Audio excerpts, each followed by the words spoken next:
Tuhan Allah Bapa kami, Tuhan. Kami memuji Engkau, Tuhan. Betul, Engkau adalah Allah Raja yang menciptakan dunia ini, Bapa. Setiap kali Engkau menciptakan, Tuhan, Engkau berkata ini adalah hal yang baik, Tuhan. Karena Engkau selalu mereka-reka hal yang baik, Bapa, untuk kami, Tuhan, manusia yang Engkau cintai dan kasihi, Bapa. Hari ini kalau kami bisa bernyanyi, Tuhan, memuji-muji nama Engkau, Tuhan. Ini adalah satu keistimewaan yang kita punya, Bapa. Karena ini bukan satu pujian yang kami hanya ungkapkan saja, tapi kami nggak punya hubungan sama Engkau, Tuhan. Kami bersyukur, Tuhan, kami sebagai murid Engkau, Tuhan, kami senantiasa, Tuhan, bergumul dan kita bersuka cita untuk terus, Tuhan, senantiasa, Tuhan, punya hubungan yang dekat dengan Engkau, Tuhan. Di dalam bulan ini kami tahu, Tuhan, kami belajar, Tuhan, untuk kami juga bisa punya hubungan lebih dekat lagi dalam keluarga, di dalam jemaat, Bapa. Karena Engkau berkata, Tuhan, besi menajamkan besi, Bapa, sesama menajamkan sesamanya, Bapa. Biarlah, Tuhan, firman Engkau, roh Engkau selalu, Tuhan, bekerja di dalam hubungan kami, sehingga satu sama lain kita semakin bisa melihat Engkau, dan kami makin bisa ditajamkan terus-menerus, Bapa. Biarlah hamba-Mu berbicara pada pagi hari ini, Engkau yang kuatkan, sehingga setiap perkataan lahir dari roh Engkau saja, dan semua hati dan telinga yang mendengarkan sama-sama memuliakan Engkau, dan kita terus bertumbuh untuk Engkau saja, Bapa. Di dalam nama Yesus Kristus, kami berdoa dan mengucap syukur. Amin. Oke. Ya, minggu lalu kita sudah belajar bagaimana Tuhan itu menciptakan keluarga di dunia, tetapi keluarga pertama di dunia, Adam, Hawa, Kain, Habel, itu menjadi keluarga yang gagal karena mereka bertengkar, mereka saling menyalahkan, bahkan Kain sendiri sampai membunuh Habel. Ya, tapi Tuhan rencananya terus-menerus. Dia membuat satu keluarga lewat Abraham. Ya, Abraham meninggalkan keluarganya di Ur Kasdim. Tetapi pada saat itu Tuhan ingin membuat keluarga itu dari iman. Karena mengenal Tuhan Allah, bukan karena keinginannya. Pada akhirnya ada bangsa Israel, ada hukum Taurat. Tetapi pada kenyataannya bangsa Israel sendiri nggak pernah punya hati yang mengasihi Tuhan segenap hati, segenap jiwa, dan segenap kekuatannya. Ya, tetapi itu nggak membuat Tuhan terus-menerus punya rencana. Kristus Yesus datang ke dunia untuk kasih lihat, begini loh namanya keluarga. Begini loh namanya gereja, dan untuk gereja dia mati dan bangkit supaya apa? Semua orang dipersatukan di dalam jemaat. Semua orang bisa menjadi murid Kristus. Semua orang bisa menghidupi kasih Yesus.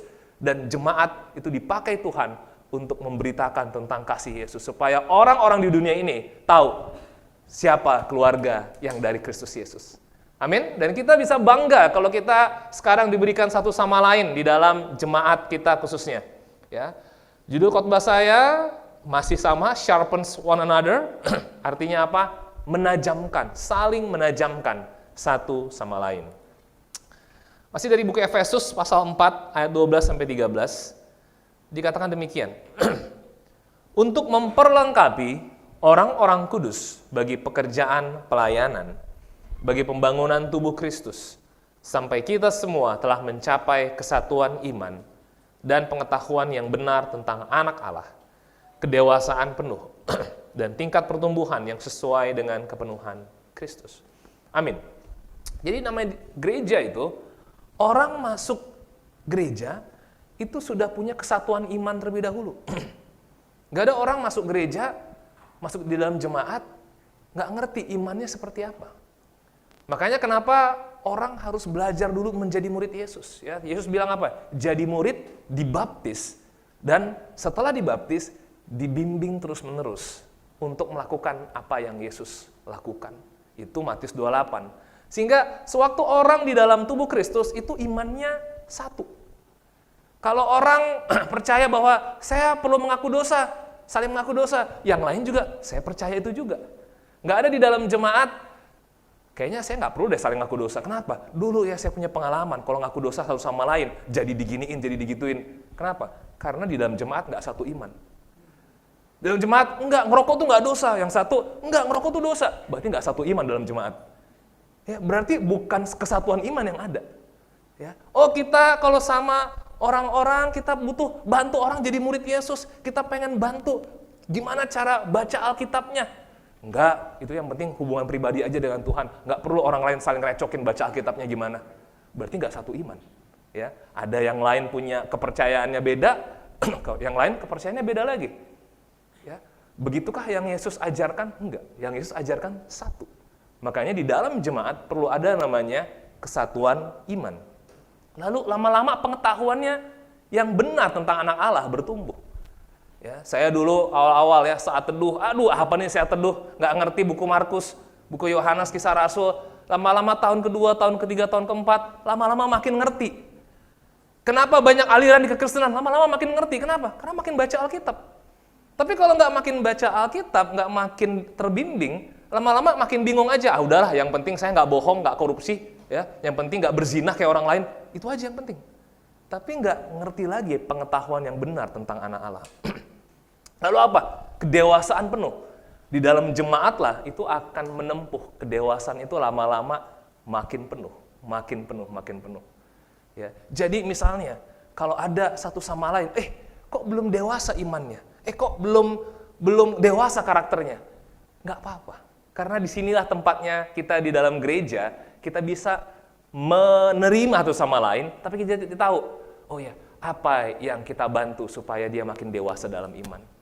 Ya, saya juga mungkin ada ketidakdewasaan saya dalam iman, tetapi karena ada hubungan dalam jemaat terus menerus, itu mendewasakan saya juga.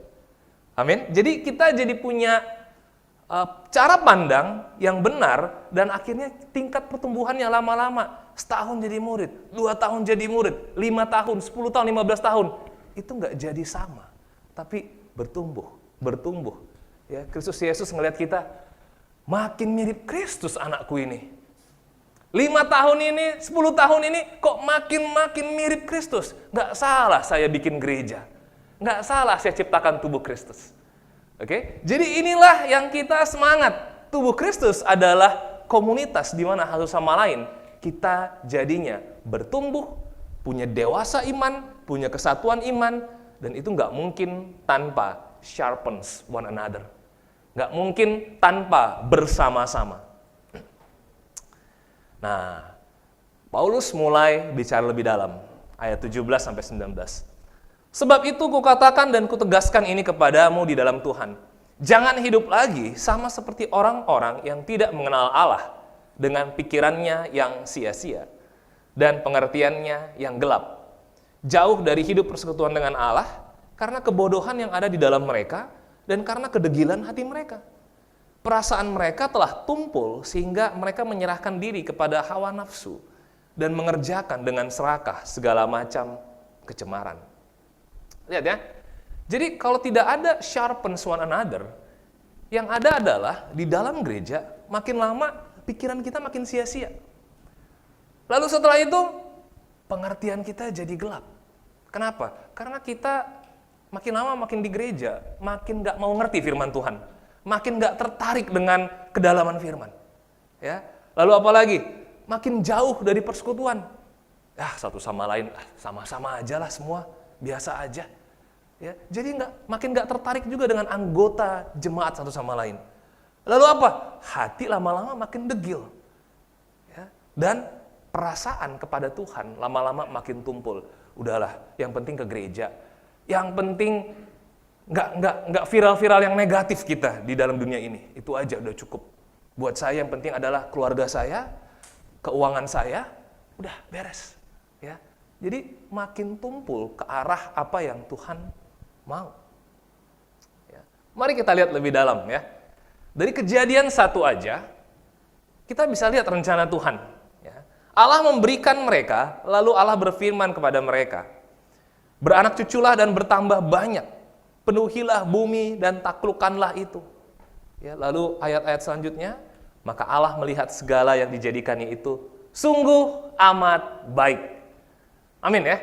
Jadi awal rencana Tuhan adalah selalu lihat hal yang baik dari manusia. Dia pikirin itu dan pengen manusia itu taklukkan bumi ini. Ya. Kenapa? Kenapa supaya taklukkan bumi ini? Supaya manusia nanti tambah banyak. Jadi bumi ini dikuasai dengan manusia yang nyambung sama Tuhan. Ya, makanya manusia perlu tambah banyak supaya dikelola bumi itu, lalu mereka dengan segala pikiran yang dikasih Tuhan, Mereka bertumbuh, ya jadinya bisa mengembangkan banyak hal yang Tuhan ciptakan, ya. Tapi itu supaya makin nyambung sama Tuhan. Nah, 10 pasal setelahnya, lihat. Kejadian 11, 4-5. Marilah kita dirikan bagi kita sebuah kota dengan sebuah menara yang puncaknya sampai ke langit. Dan marilah kita cari nama, supaya kita jangan terserak ke seluruh bumi. Lalu turunlah Tuhan untuk melihat kota dan menara yang didirikan oleh anak-anak manusia itu. Sedih hati Tuhan. Tuhan lihat, kok makin jahat, nggak pernah saya buat manusia. Keinginannya adalah, tadinya Tuhan pengen semuanya taklukkan bumi yuk. Ini sekarang pengennya ngumpul, jangan sampai terserak, pokoknya udah kita aja lah. Ya, pokoknya kita bikin apartemen yang makin tinggi. Ini mungkin apartemen tertinggi di dunia saat itu ya. Ya, dan itu semuanya, keluarganya, embahnya, semua cucu cicit satu apartemen semua. Tujuannya apa? Supaya gampang hidup kita. Ya, supaya jangan jauh-jauh kita. Ya. Ini jadi tujuannya bukan ingin mencapai surga, tetapi Bible bilang tujuannya adalah supaya jangan terserak kita ke seluruh bumi, supaya gampang kehidupan kita.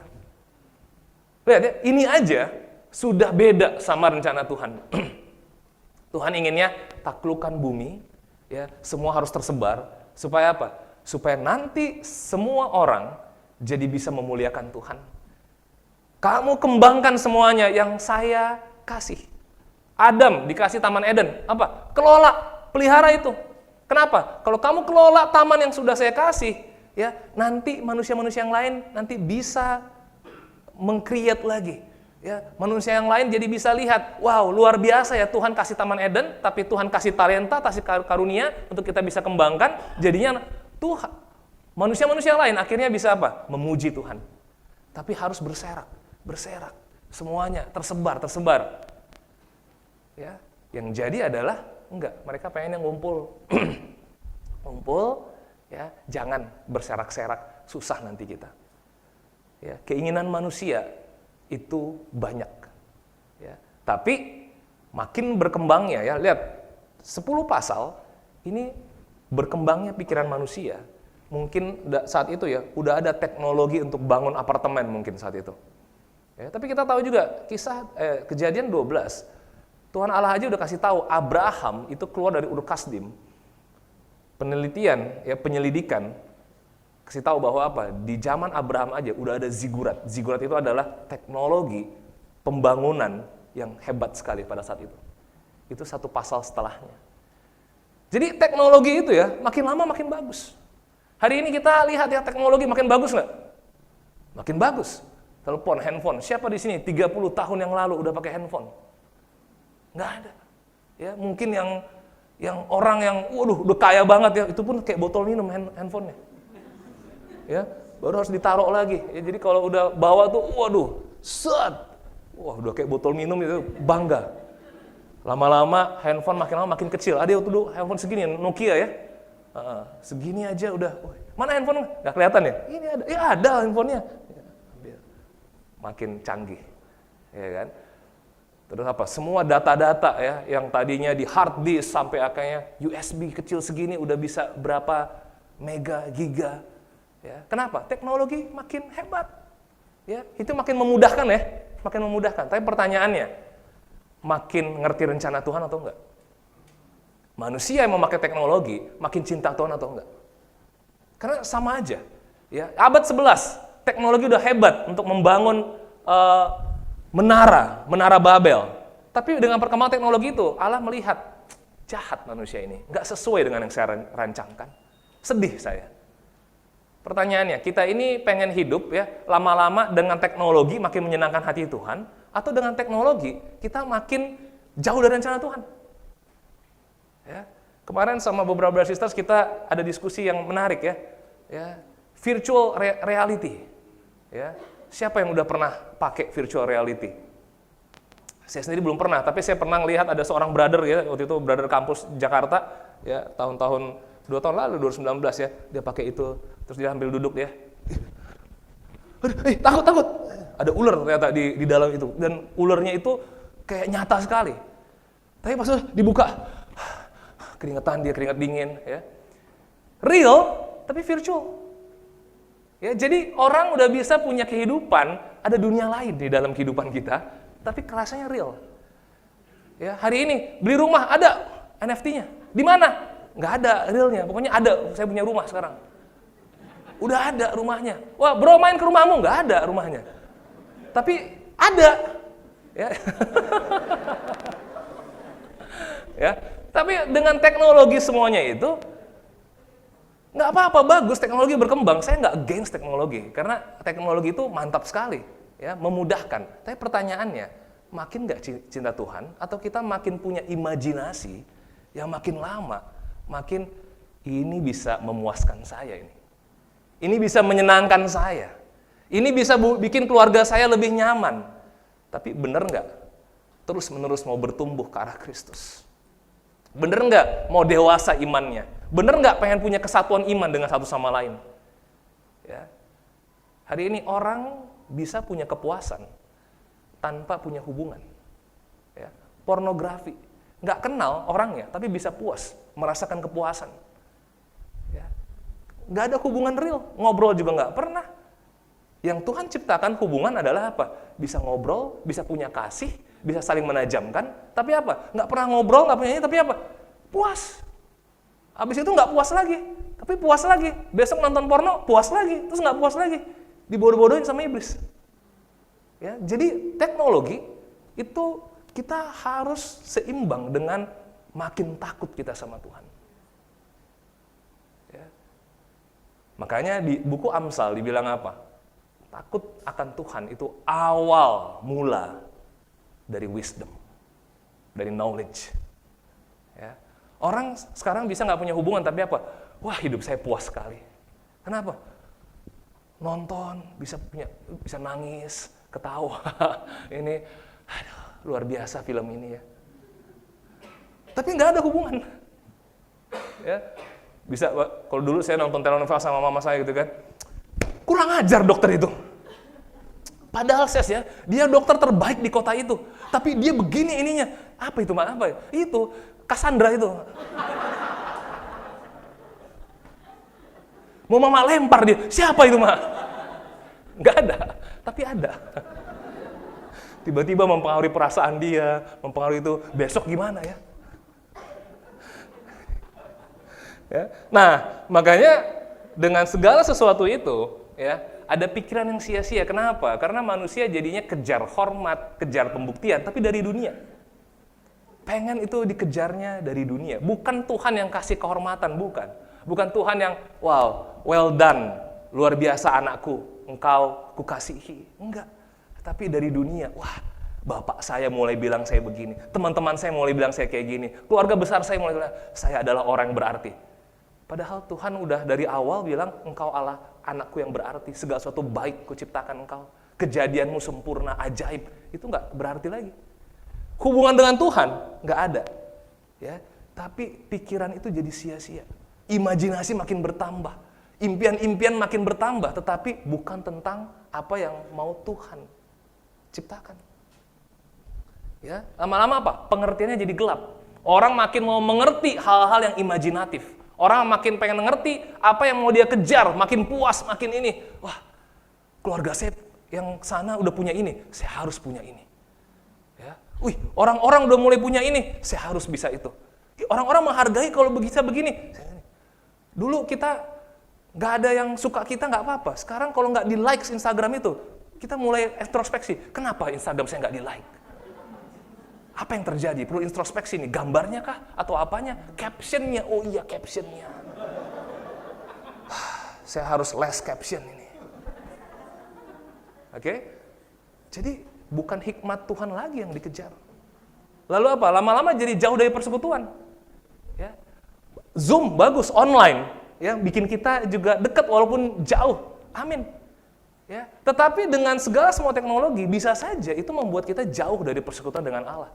Mau bersatu dengan orang-orang, nggak terlalu menyenangkan. Kenapa? Karena kita tahu apa yang lebih menyenangkan. Hari ini ada siaran apa?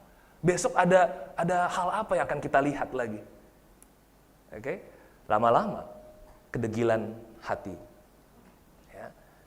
hati makin keras, makin keras, makin keras. Dan akhirnya ini yang kita bahas, perasaan makin tumpul. Kepada siapa? Kepada Tuhan. Perasaan makin tumpul kepada Tuhan. Apa itu maksudnya perasaan itu tumpul? Hati kita nggak sensitif lagi sama firman. Mau dikasih firman, mau dikasih ayat, mau kita baca, nggak real ini. Malah yang dunia virtual itu yang lebih real. Ya, itu lebih menyenangkan, bisa menggugah hati. Tapi apa? Yang firman Tuhan itu nggak bisa sensitif lagi kita sama firman. Apalagi perasaan makin tumpul, tidak ada rasa takut lagi sama Tuhan. Mau dosa aja nggak apa-apa, it's okay. Ya, toh masih ada uang, masih ada rumah, nanti masih ada acara ini, masih ada yang buat saya bisa healing kok. Ya, jadi takut Tuhan yang nggak ada.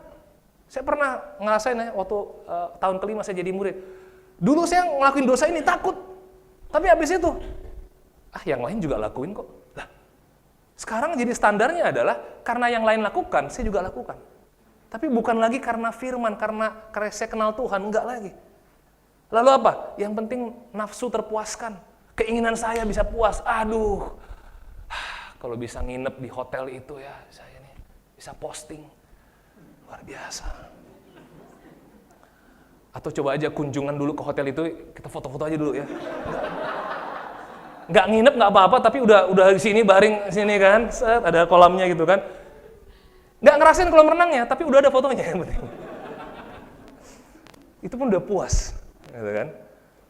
Nah, lihat ya, dunia ngebuat kita makin lama makin nggak ada rasa takut sama Tuhan. Yang penting nafsu terpuaskan dan hati nggak makin sensitif lagi sama firman Tuhan. Ya.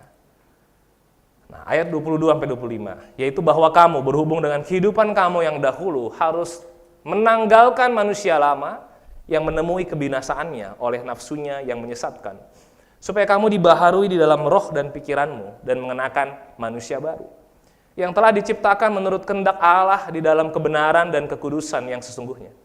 Karena itu buanglah dusta dan berkatalah benar seorang kepada yang lain, karena kita adalah sesama anggota. Kita harus tahu ada kemanusiaan lama di dalam diri kita.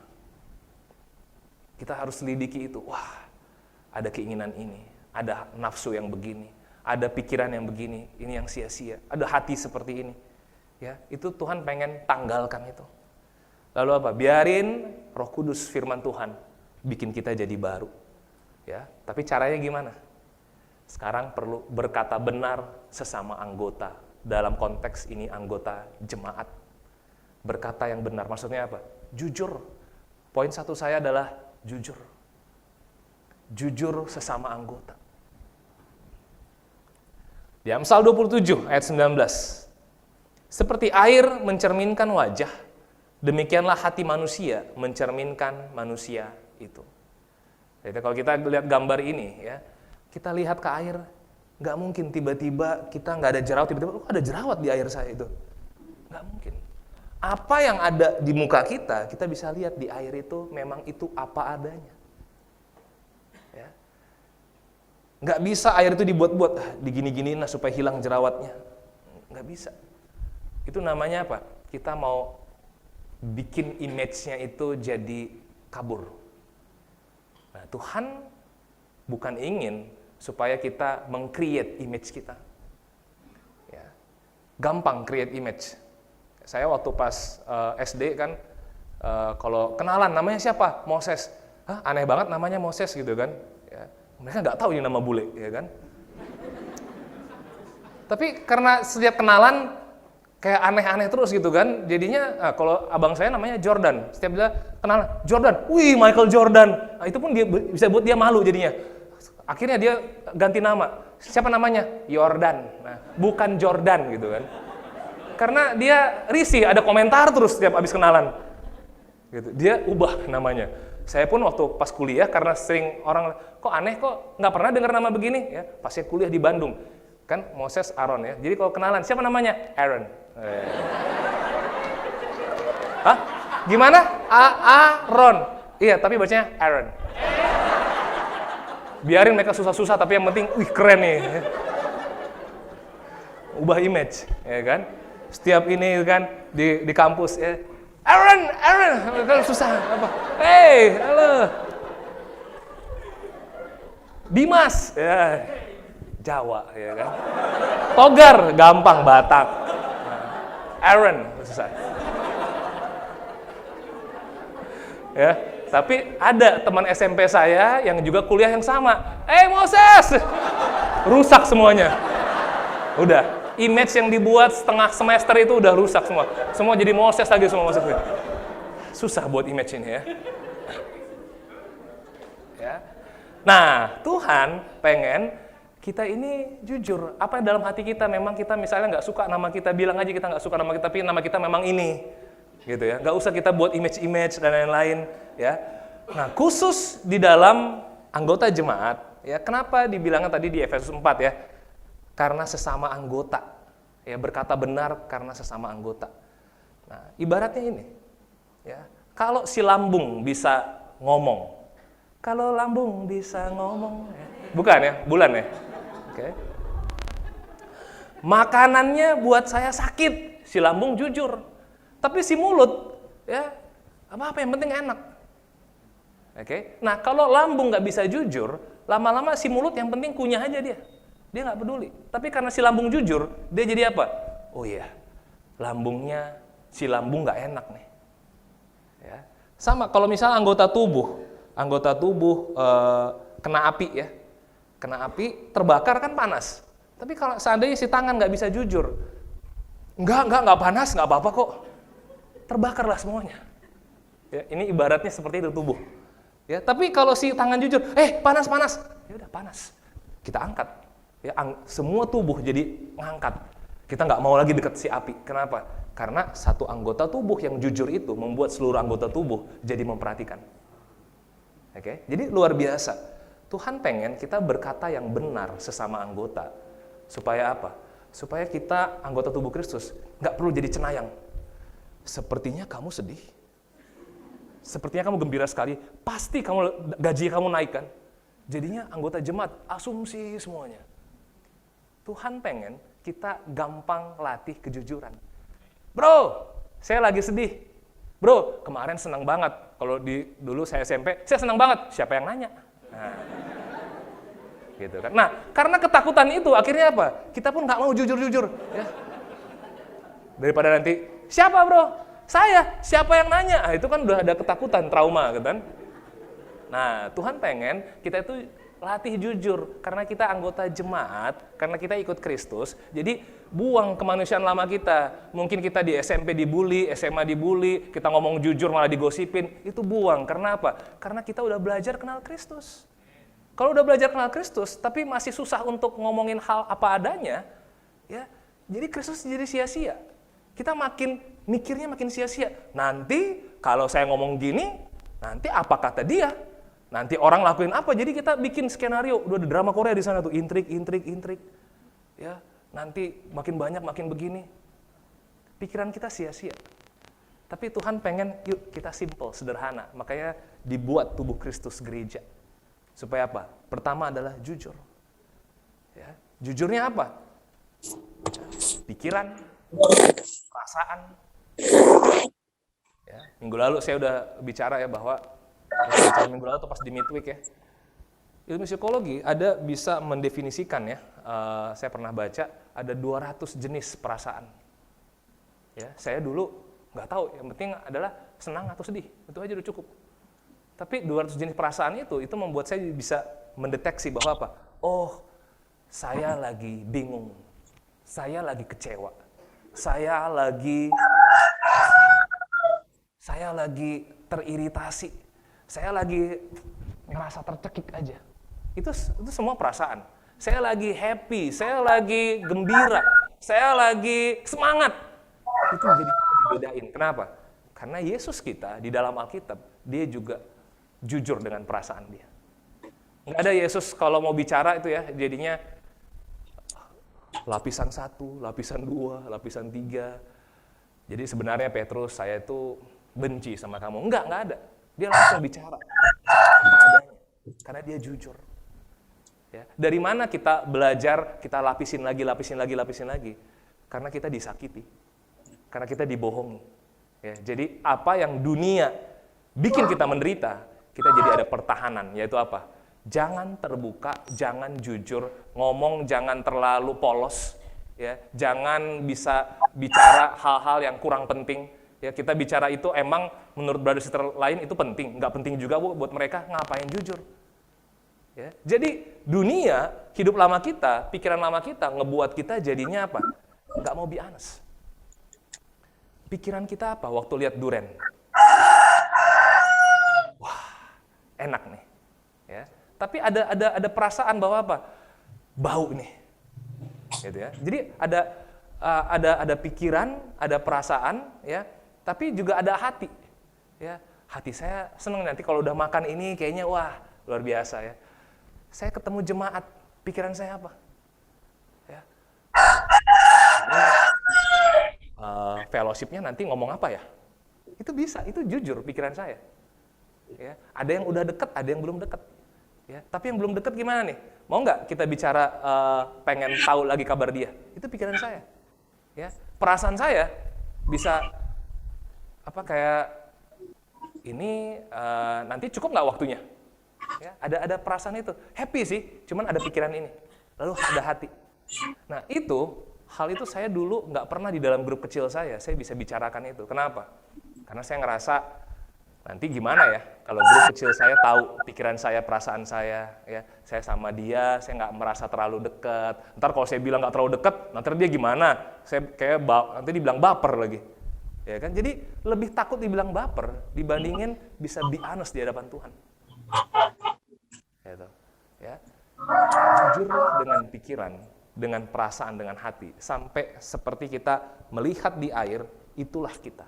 Sampai grup kecil kita tahu, itulah kita. Nggak ada lagi yang ditutupin, nggak ada lagi yang di-image-kan, ya, dibikin image. Ya. Nah, kalau kita bisa jujur, barulah kita bisa saling menajamkan. Tapi kalau nggak bisa jujur, gimana saling menajamkan? Kita jadinya ngobrol teori. Iya bro, memang kita harus beriman kita. Saya setuju ya. Itu ya waktu Paulus, kita bicara teori. Si Paulus, si Abraham, saya pernah insight-nya bro ya. Saya pernah dapat itu insight-nya begini. Tapi nggak bisa bicara. Iman saya sulit untuk kayak begitu. Kenapa? Kemarin aja bro, saya coba mengasihi orang. Ditolak saya. Kita jadi bicara kemarin. Kita nggak bicara 20 tahun lalu. Kenapa? Kalau kita bicara kemarin, takutnya nanti dia mikir apa? Kemarin saya begini, padahal kan saya udah jadi murid Yesus, saya udah bertobat. Ya, saya kemarin di mimbar, saya melayani. Jadi topeng itu lebih dimunculkan dibandingin apa yang ada dalam hati, pikiran, dan perasaan. Oke? Nah, dengan jujur, kita jadi bisa saling menajamkan. Itu poin pertama dari firman Tuhan. Poin yang kedua adalah kasih yang menajamkan. Amsal 27 ayat 5-6. Lebih baik teguran yang nyata-nyata daripada kasih yang tersembunyi. Seorang kawan memukul dengan maksud baik, tetapi seorang lawan mencium secara berlimpah-limpah. Ya. Kalau musuh ya, tadi gimana? Enggak, it's okay, udah bagus tadi. Dalam hati, ada yang nggak bagus tadi. Tapi nggak berani ngomong. Teman bukan itu? Bukan. Ya, makanya Bible bilang, kalau musuh itu mencium dengan berlimpah-limpah. Bagus banget, kita hanya bicara yang bagus-bagusnya aja. Tapi kita nggak bisa bicara yang dari dalam hati kita atau pikiran kita. Why? Karena memang nggak pernah latih kejujuran. Karena memang di dalam grup kecil, di dalam komunitas, kita nggak latih itu karena itu firman Tuhan. Lama-lama tumpul nggak kejujuran? Tumpul. Tumpul untuk bisa ngomongin apa yang benar dari dalam hati. Nggak bisa. Ya, kita kasih semangat aja. Ya, nah, Bible bilang, musuh itu seperti itu. Mencium dengan berlimpah-limpah. Yudas, nggak berani dia bilang, Tuhan, saya ada pikiran, saya tuh butuh uang sekali, makanya saya mau jual engkau, Tuhan. Nggak bisa dia bilang gitu. Coba dia jujur ya, udah bisa bertobat dia saat itu. Adam dan Hawa, ya nggak berani bilang ke Tuhan bahwa apa? Tuhan, tadi kita makan buah itu, aduh Tuhan, sorry Tuhan. Nggak bisa, yang ada dia sembunyi, jangan sampai ketahuan Tuhan. Kan bodoh. Emang Tuhan main petak umpet gitu ya? Terus, Kok nggak ada? Enggak, waktu dia tanya di manakah engkau, itu pertanyaan tentang hubungan. Kemana aja? Biasanya jujur. Biasanya cerita sama saya. Kok nggak bisa cerita sekarang? Bapak Ibu Saudari, gampang nggak setiap hari kita cerita sama Tuhan? Tuhan, tadi saya sempat sedih Tuhan. Tuhan, saya sempat kecewa Tuhan. Tuhan, saya sempat tadi happy Tuhan. Tuhan, saya fellowship, tadi saya sempat agak kaku, kayak merasa kikuk gitu Tuhan. Tapi Tuhan, saya mau belajar Tuhan. Jujur dulu dengan Tuhan, berkata yang benar. Nanti sesama anggota bisa berkata yang benar juga. Ya. Nah, kasih yang tersembunyi bukanlah kasih yang sebenarnya. Kasih yang sebenarnya muncul dari hati yang kita ekspresikan ke satu sama lain. Sehingga dari situlah terpancar kehidupan. Dari hati kitalah terpancar kehidupan. Bukan dari apa yang kita coba bikin lapisan-lapisan itu. Saya udah usahain ya, hidup dengan lapisan-lapisan. Capek. Ya, terus nggak ada imannya, nggak ada yang makin baik. Gak ada. Ya. Pakai masker, capek ya? Capek. Itu baru pakai masker, kalau pakai topeng lebih capek lagi. Keringetan semua. Nah itulah hidup kita. Kalau kita pakai topeng, nggak apa adanya, kita makin capek. Nah teman sejati itu, nah ini ada tips untuk kita lakukan. Tanya apa yang kita lihat dan dengar. Jadi waktu kita mau mengatakan yang benar tentang orang lain, kita perlu yang namanya tanya dulu. Ya, kalau di Matius 7 bilang, buka dulu balok dari mata kepala kita, lalu kita ambil selumbar di mata orang lain. Jangan apa-apa langsung gampang hakimi selumbar di mata orang lain. Kok dia begini? Kok dia begitu? Oh pasti dia begini. Ya, jadi asumsi udah tinggi. Nah, tanya dulu, bro, kemarin kita bicara gitu, saya ada ngerasa begini. Benar nggak sih bro? Maksudnya apa yang saya rasa ini karena saya jadi mikir kamu begini bro. Tanya, ya dengan kasih. Ya, nah biasanya ada hukumnya. Pria kalau nanya kayak gitu tuh gengsi sekali. Ya, paling takut kalau dibilang takut, tapi sebenarnya memang takut. Ya, bro bisa nggak tanya dia hatinya karena bro kemarin ragu sama dia begini. Jangan nanti gue tanya malah begini nanti bro. Dia tuh ya orangnya begini. Kita bisa bikin daftarnya begini. Inilah track record dia. Tahun 91 dia begini, 92, 94. Kita punya bukunya tentang dia. Tuhan pengen kita apa? Ya, kita punya dari hati yang sebenarnya. Tapi kita tanya, bro, kayak begini. Kalau salah, ya udah. Makasih bro, saya lega, saya udah klarifikasi, ya. Tapi karena saya mengasihi kamu, makanya saya tanya. Karena saya juga mengasihi hati saya juga tanya. Kalau dia bilang, iya, saya sempat ada kesel sama kamu Moses. Saya sempat waktu kamu ngomong begini, itu kayaknya lagi ngomongin saya ya kamu ya, gitu ya. Nah, kalau ada hal kayak gitu, itu pun jujur, enak. Ya, habis gitu saya ungkapkan, oh iya, berarti ada hal yang saya kurang wisdom. Ya. Tapi kita bisa ungkapkan juga, iya bro, saya merasa itu kan nggak benar ya kalau kayak begitu menurut saya. Ya karena Tuhan kan ngajarinnya begini. Ya, dan saya ngomong begini karena saya mengasihi kamu. Ini kebenaran yang saya yakini. Tanya lagi, gimana menurut kamu? Habis itu apa? Ya, kita bisa tegur karena kasih. Ya. Tegurnya tadi ya, itu kan nggak bagus kalau kayak begitu. Kita jadinya nggak mengasihi Tuhan. Itu menyandung orang lain. Ya. Nah, mana di antara tanya, ungkapkan, dan tegur, mana yang paling susah? Setiap orang bisa beda-beda. Bergantung kepada kebiasaan yang sudah ada. Bergantung kepada keluarga ngebangunnya seperti apa. Ada orang yang di dalam keluarganya itu gampang tegur. Akhirnya apa? Dia negor nggak susah. Ya, tapi di keluarga yang nggak gampang untuk menegur itu kayak nggak begitu. Jadi gini ya, nggak seperti itu kok, dilapisin lagi. Ya. Ada juga untuk kita bertanya itu, tanya hati itu sesuatu hal yang aduh nanti jadi stres. Tanya hati jadi stres. Enggak. Yesus dan murid-muridnya itu memang bikin habit seperti itu. Ya. Kalau ini belum jadi habit kita, mari di bulan ini ada hal hati atau apapun kita berani bertanya. Tapi karena kita mau saling menajamkan. Amin. Ya, saya sempat jelasinnya di midweek bahwa apa? Kalau ditajamkan itu, ya ditempa, besi menajamkan besi, itu sampai 300 kali. Ya, bisa sampai ratusan kali, ratusan dentuman, ya habis itu bisa sampai panasnya itu sampai 1000 derajat. Karena apa? Karena untuk membentuk itu memang butuh gesekan, memang butuh yang namanya ada panas, ada tumbukan. Nah, kalau kita ngalamin di dalam family, digesek itu nggak, kenapa? Karena kita sebagai anak nggak bisa ngomong balik. Ya. Bapak juga gitu, itu benar-benar kena tumbuk itu. Bukan tumbukan ini lagi. Ya. Nah, jadi apa? Nggak bisa ngomong. Oke? Nah, kalau nggak bisa ngomong dulu, masa kecil, masa remaja, di dalam gereja lah kita latih untuk bisa ngomong. Kenapa? Karena kalau nggak akan pernah kita dewasa iman, nggak akan pernah kita jadi penuh dalam Kristus, ya, dan nggak akan pernah kita jadi punya tingkat pertumbuhan dalam Tuhan. Kenapa? Semua jaga aja supaya damai. Damai apa? Damai semu. Damai yang virtual, tapi real. Ya, jadi proses menajamkan itu berulang-ulang. Ada tumbukannya, ada benturannya, ada friksinya, ada gesekannya. Ya, saya bicara sama brother, bro, waktu ngomong gini, saya jadi kayak merasa tertuduh, bro. Iya, enggak, saya mau nanya aja. Tapi saya juga tahu, di dalam hati ini saya nggak biasa bicara begitu. Tapi karena saya latih, dalam nama Yesus, saya mau latih hal ini, Tuhan. Kenapa? Saya sayang brother sisterku. Karena kalau nggak sayang, nggak mungkin ngomong. Kalau nggak sayang, biarin aja.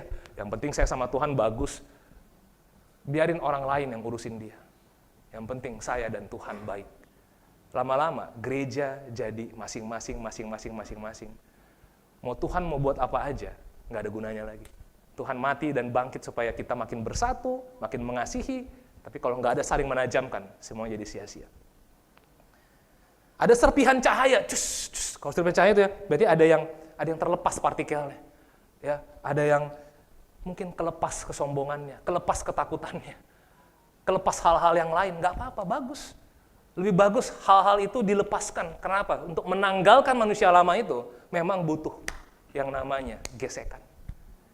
Bertanya. Ya. Tapi semuanya karena kasih, bukan karena pengen, gara-gara spend time ini ya, jadi nggak tenang saya. Dia pasti ngomongin saya begini lagi. Dia pasti lagi bicarain saya seperti ini di dalam hatinya. Nah, inilah namanya butuh Kristus. Ya, lihat Yesus, Markus 8:17. Yesus bilang sama murid-muridnya, "Mengapa kamu memperbincangkan soal tidak ada roti? Belum jugakah kamu paham dan mengerti? Telah degilkah hatimu?" Nggak ada di situ.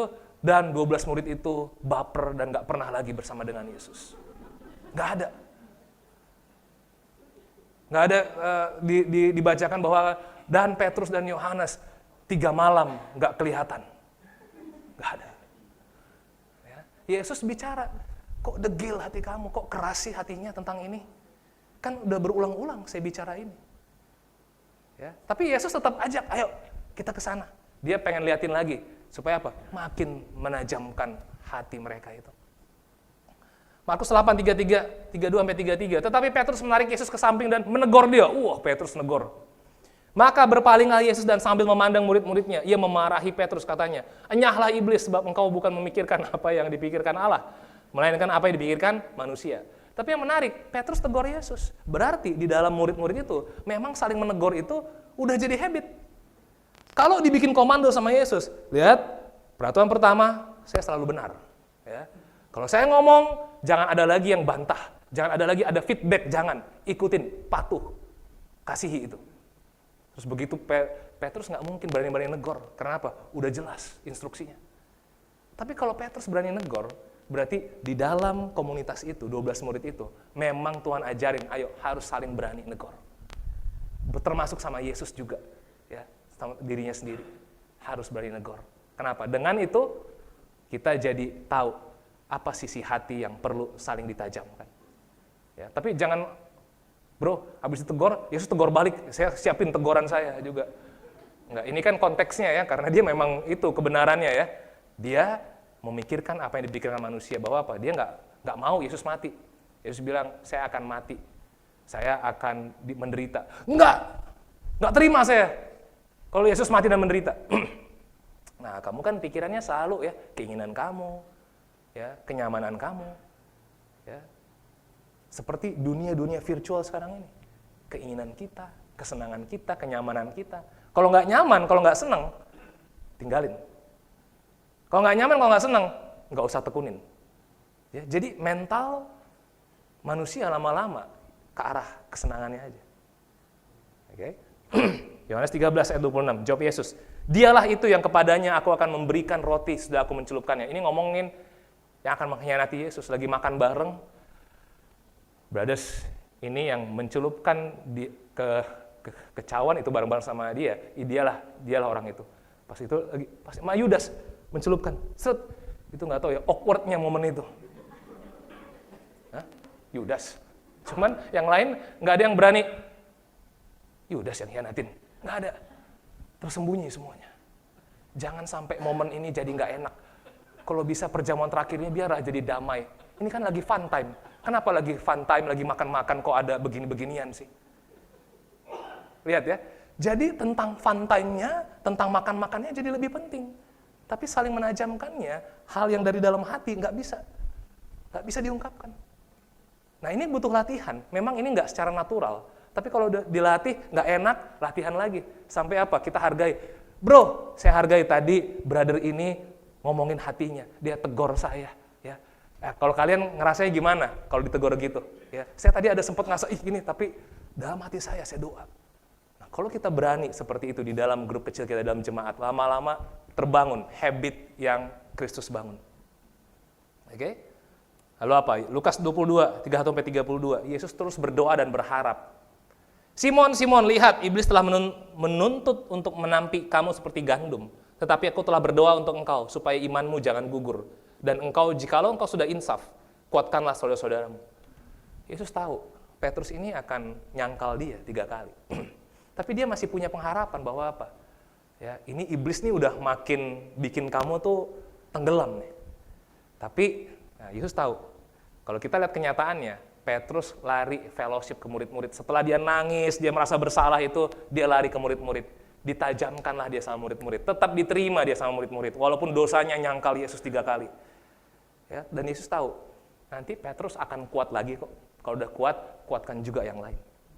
Lihat ya, selalu ya, Yesus selalu, Petrus akan ditajamkan, tapi setelah itu, tajamkan yang lain juga. Kuatkan yang lain. Ini harus jadi habit. Jadi memang hidup jadi murid itu bukan tentang yang penting bersama-samanya, tapi hubungannya yang menguatkan, yang menajamkan, ngomongin hati itu jadi habit, jadi kebiasaan. Terakhir, 21 ayat 15. Sesudah sarapan, Yesus berkata kepada Simon Petrus, Simon anak Yohanes, apakah engkau mengasihi aku lebih daripada mereka ini? Jawab Petrus kepadanya, benar Tuhan, engkau tahu bahwa aku mengasihi engkau.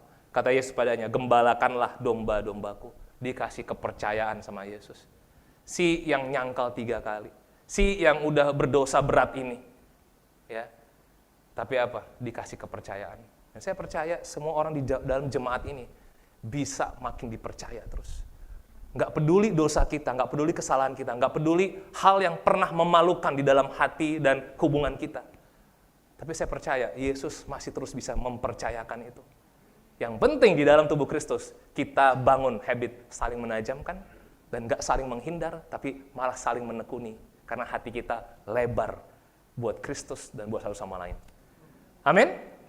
Ya, bulan ini sharpens one another. 2 poin aja dalam minggu ini.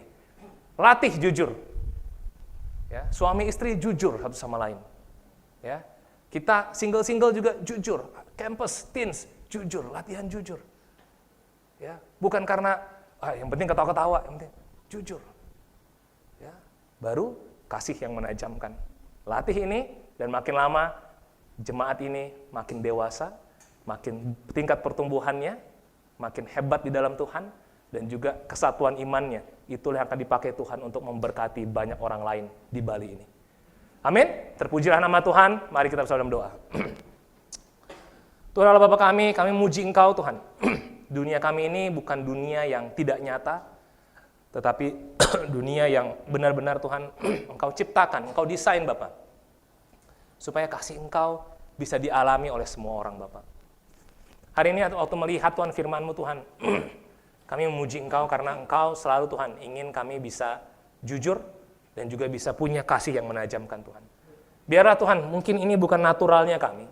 Mungkin ini udah ada brother sister yang udah punya kekuatan ini. Biarlah kita bersama-sama Tuhan untuk bertumbuh dalam hal ini, untuk saling support, untuk saling jujur, untuk saling menajamkan, karena yang kita muliakan bukan manusianya, yang kita memuliakan adalah Engkau-Nya Tuhan.